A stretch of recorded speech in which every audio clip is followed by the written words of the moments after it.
Ele era uma pessoa boa, né, prestativa, comigo.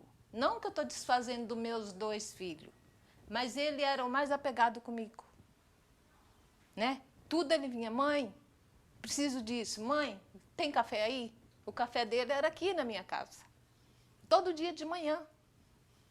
Mãe, hoje tem janta aí? Falei, lógico, né? Ele casou, ele foi trabalhar, a esposa também. Nós vivemos, assim, os 3 anos melhores da nossa vida juntos.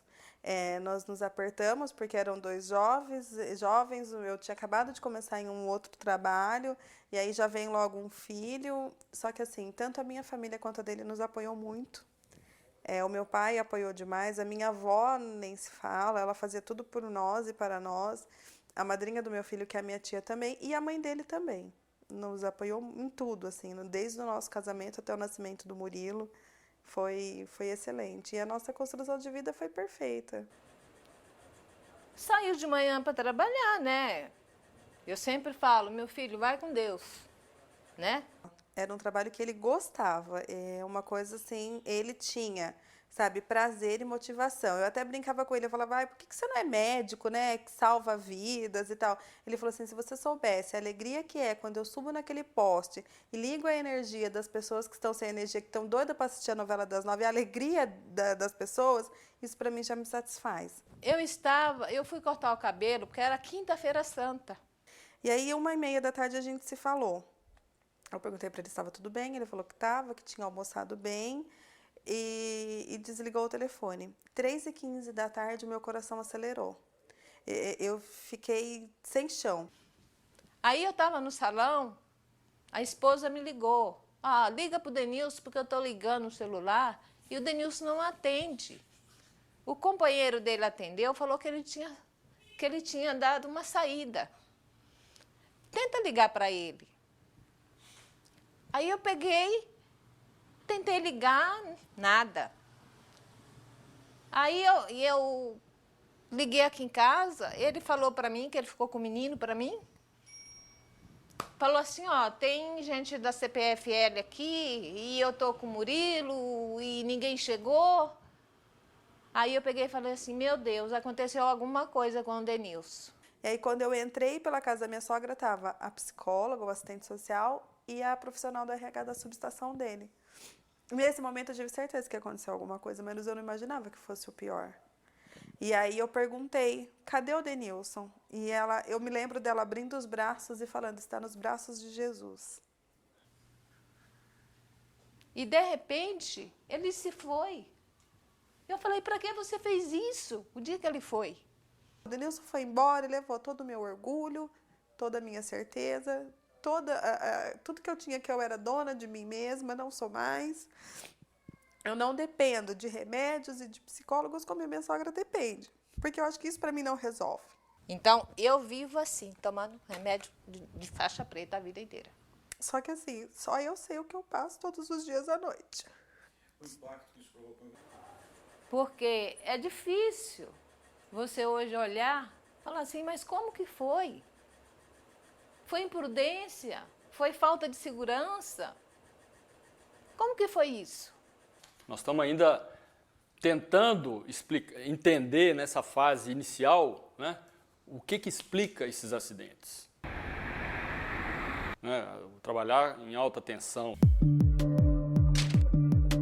trabalhar na manutenção, né, dessa rede de distribuição elétrica é um trabalho perigoso, né? Como que esse trabalhador fica pronto para trabalhar num sistema que tem uma característica de alta periculosidade, muita insalubridade e penosidade. Para diminuir o preço do serviço de manutenção de oferta de energia, as empresas têm diminuído o efetivo, né? Ou seja, antes a equipe tomava conta de uma determinada área com equipe, né, com 10 pessoas, por exemplo, para cobrir uma determinada área, hoje ela faz com 3, 4 e a área é a mesma, né? Ou seja, então isso implica em trabalhar mais com menos gente. Porque antigamente você tinha um trabalhador que era contratado e morria na empresa. Ele era da empresa, né? Hoje não, hoje você trabalha muito com empresas terceirizadas, né? Porque o grau de enxugamento das empresas foi muito grande. E o trabalhador, ele não pode demorar 5 anos para se formar, porque o tempo produtivo dele pode não ser esse dentro da empresa, né?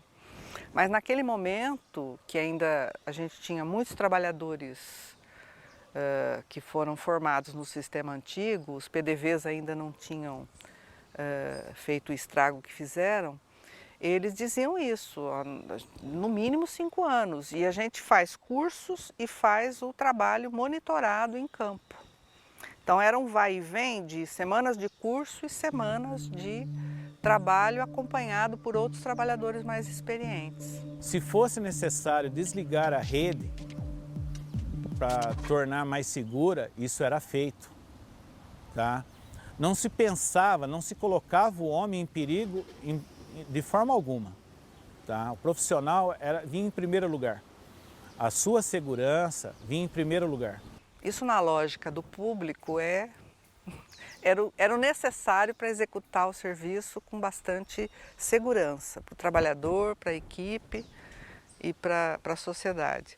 Na lógica privatizada, isso é um absurdo, né? Então as equipes foram reduzidas assim drasticamente. Naquela época, eu nunca presenciei um acidente de linha viva naquela época de equipe de 5. A pessoa não tem um treinamento, quem faz o treinamento para ele é a própria empreiteira. Ele começa como ajudante de solo, carregando uma ferramenta, daqui 2 meses ele já está com um cinto de segurança subindo no poste e desempenhando o serviço. Não tem treinamento, não tem nada. Essa equipe, né, a falta de preparo, né, de domínio da equipe sobre a situação de risco, né? Então isso é uma coisa que também historicamente parece que os depoimentos têm mostrado isso, né, que antes era totalmente diferente, um tempo de preparo, né, tinha uma pessoa embaixo ajudando a verificar o que estava acontecendo, se tem um passarinho passando, se tem um galho que está se aproximando da linha. Então essa equipe foi muito reduzida, então você tinha gente de suporte, de apoio, né, que não tem mais, que não existe mais. Então várias medidas de segurança que o próprio setor já havia conquistado vem sendo gradativamente sendo deteriorado, né? Existe uma deterioração da segurança. Esse trabalhador é um trabalhador terceiro, tá? Não é a mesma configuração de treinamento de um terceiro para um próprio, tá? O próprio, ele permanece ao longo da história um pouco dentro da cadeia de linha morta para depois ele ir para a linha viva. Já o terceiro, a gente está vendo que ele não permanece na linha secundária, tem muitos trabalhando em pouco tempo na linha primária. Direto, então ele faz a formação e já vai trabalhar em linha primária. Então, esse risco está muito alto e o potencial de acontecer mais acidentes, ele aumenta muito. Agora, a empresa privatizada, uma das empresas, ela cria um sistema que chama o responsável pela tarefa, que é uma estratégia de gestão bastante ardilosa, porque ela se vale dessa solidariedade criada, de observação, de cuidado que um tem que ter com o outro, para punir aquele que não informa sobre possíveis falhas do companheiro. Não é? Então, esse programa, nessa empresa ele tinha esse nome, responsável pela tarefa. Ele obrigava o observador a denunciar o companheiro que tivesse cometido alguma falha. Na eventualidade dele não denunciar e acontecer um acidente, o responsável pelo acidente era quem não fez a denúncia da falha de quem estava sendo observado. Entende? Então você usa a solidariedade desenvolvida ali no grupo de trabalho contra eles próprios. Nós conhecemos algumas situações que o trabalhador falava, eu confio mais no meu parceiro, que trabalha comigo lá em cima na linha de alta tensão, né, na linha viva, eu confio mais nele, porque eu conheço ele, eu trabalho com ele há anos, do que na minha mulher. Né? Falou pra gente numa reunião, quando a gente estava analisando um acidente. Esse sistema de trabalho, né, essa equipe, esse coletivo de trabalho que constituiu um modo, né, de trabalhar sob situação de risco, né, mas com domínio do que ele estava fazendo, foi degradado. Antigamente trabalhava-se cinco numa equipe, um ficava só supervisionando para poder falar o que está errado, o que está certo, servindo só como supervisor, a própria nome, e não subia para poder fazer o serviço. Hoje, ficam revezando desse supervisor. Um sobe, outro fica olhando, outro desce, daí o outro sobe e fica olhando. Mas sendo aquele que está lá embaixo, sempre existe a necessidade do auxílio do que está lá em cima. Mandar uma ferramenta, olhar, atender um rádio que está sendo chamado na caminhonete, alguma coisa. Então não é uma supervisão direta, constante ali naquele trabalho. O trabalhador novo, nem o trabalhador antigo, nem o novo trabalha sozinho, mas uma estratégia é colocar alguém experiente e alguém novato para trabalhar junto, né?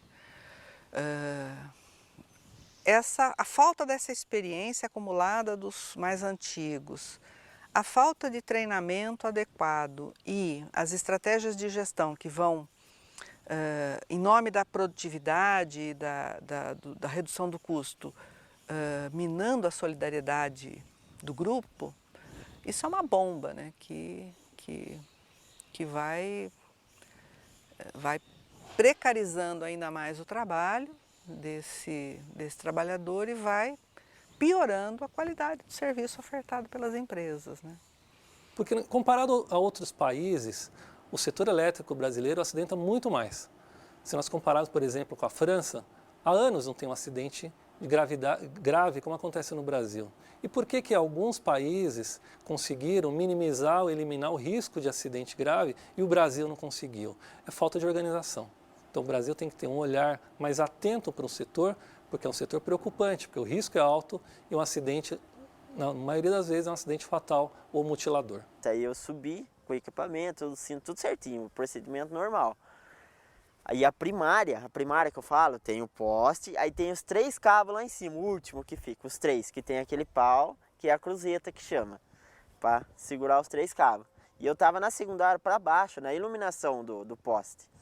Então eu tava trocando aqueles cabos de baixo, e a primária lá em cima tava ligada, que não podia desligar. Então aí já não deu para ver se estava quebrado, se estava podre, alguma coisa. Não sei, isso é como se diz, todo mundo tem que ver. Só que antes disso, o procedimento é encarregado, que tem que passar, tem que olhar todos, entendeu? Todo mundo tem que olhar e ver. Aí vimos, ele falou que, sei lá, que tava, como que ele falou, como que eu vou falar? Tá fedorenta, desculpa a palavra, mas não vai acontecer nada. Aí eu olhei, né, falei, não sei. Aí peguei e subi, troquei. Aí no caso, tem o cabo que a gente ia trocar, e tava enroscado no caminhão o cabo. E eu lá em cima trocando os cabos, aí ele balançou com o caminhão, para poder adiantar o serviço. Entendeu? Aí que quebrou aquele pau que segura os 3 fios lá em cima. Caiu a primária para baixo. Como você viu esse fio caindo? Então, é muito rápido, eu escutei só o barulho. Fez aquele barulho de fogo, fez um barulhão e caiu. Aí deu o primeiro choque, eu falei, nossa, eu tenho que aguentar, né, Deus. Aí fiquei lá, por causa de ser religado, é muito rápido. Caiu em cima de você? Caiu na perna, caiu na perna. Aí graças a Deus que estava passando o fio de telefone, que eu encostei aqui atrás no fio de telefone. Aí o choque passou dentro de mim, entrou aqui e saiu aqui. Aí eu fiquei dando a descarga, eu fiquei como sendo um cabo, entendeu? Daí deu o segundo choque, eu falei, pelo amor de Deus, eu quero ver meu filho pelo menos mais uma vez, né? Aí nisso eu desmaiei. Aí a hora que deu o terceiro choque, eu escutei os colegas meus embaixo, sei lá, falando, olha, já mais uma tragédia que o próprio amigo nosso. E eu escutando tudo. Aí, não sei quanto tempo que eu fiquei desmaiado, aí eu acordei eu mesmo. Tava lá, minha perna já tava tudo derretida, a calça, que anti-chama não pega fogo, né? Então, aí eu mesmo. Tava com o cinto, trava-queda, tudo normalzinho, capacete, óculos. Eu mesmo peguei a minha perna, passei por cima do cabo, que eu não sentia mais, e com uma mão, tirei o equipamento, com uma mão eu fui descendo, só que não era para mim fazer isso, né? Aí no desespero, no medo, eu mesmo desci e deitei no chão. Ah, minha mãe queria morrer, coitada. Para ela, quando ela soube que eu tinha que amputar a perna, ela queria dar a perna dela para mim. Perguntou pro médico se não tinha como colocar dela. Meu pai teve que fazer cateterismo por causa disso. Eu quase deu um infarto, né? A reiteração dos mesmos acidentes na mesma empresa, ou empresas do mesmo setor, tem um sentido, né? Os acidentes não são levados a sério. Qualquer acidente ou qualquer incidente no setor, no ambiente de trabalho, tem que ser um objeto de estudo, um objeto de análise, para que eles não se repitam. Essa banalização, por outro lado, espelha, vamos dizer assim, uma sensação por parte desse empresário de que, primeiro, que é natural morrer trabalhando, né? Isso eu acho que é uma coisa que é espantosa. Em alguns casos, de forma até perversa, embutem em suas práticas iniciativas que explicam o acidente como se fosse algo decorrente de culpa da vítima. Ele já pagou com as lesões que sofreu, às vezes com a vida que perdeu, e ainda tem sua memória agredida adicionalmente. O próprio patrão lá, quando eu voltei a trabalhar, o INSS liberou, ele olhou na minha cara e falou que 500 mil reais para ele não faz diferença para dar para mim, hoje, amanhã ou mais tarde. Eu fiquei muito magoado com isso. Por isso que eu não vou, jamais vou tirar esse processo, entendeu? Não por dinheiro, por nada. Por mim, eu tenho que fazer isso, entendeu? Para me sentir. Então, ele queria que eu tirasse o processo, ficasse trabalhando lá. Se eu tiro o processo e fico trabalhando, 3 dias ele me manda embora. Como medida de segurança, por exemplo, hoje em dia no Brasil se morre muito por choque elétrico, por queda em altura, por soterramento, por lesões sofridas em máquinas. E esses são processos de trabalho para os quais a lei descreve exigências de prevenção muito claras. Então, se você vai num local de trabalho e alguém morre e nada daquilo que a lei determinava estava presente, a gente está diante de uma situação de violência explícita. Violência no sentido de desrespeito a direitos de cidadania. Na ocorrência de um acidente, na ocorrência de uma morte, o trabalhador é reposto imediatamente e não há interrupção da prestação de serviço por conta disso. Então, a grande preocupação que as empresas têm é econômico. E nós temos um princípio na Constituição Federal, que é a liberdade de produzir, a liberdade de prestar serviço, mas com responsabilidade socioambiental. Ou seja, o nosso capitalismo, o capitalismo adotado pela Constituição Federal é o capitalismo socioambiental. Então, eu acho que pensar as mudanças tem a ver com esse diagnóstico. Não dá para a gente falar, não, quais são as mudanças. São os atores que vão ter que se debruçar sobre isso e ver o que é possível, né? O que explica esses acidentes hoje, esses acontecimentos, né? E aí, com base nesse diagnóstico, pensar soluções. Os trabalhadores hoje não têm espaço para fala, seja ele na ANEEL, seja ele dentro de um tribunal de justiça, seja ele dentro de uma sociedade, seja ele dentro da própria empresa. O trabalhador não pode falar. Ele fica... ninguém escuta esse trabalhador. O controle está na mão das empresas. Não é a ANEEL que controla as empresas. São as empresas que controlam a ANEEL. Entendeu? Eu não tenho dúvidas disso, né? Enfim.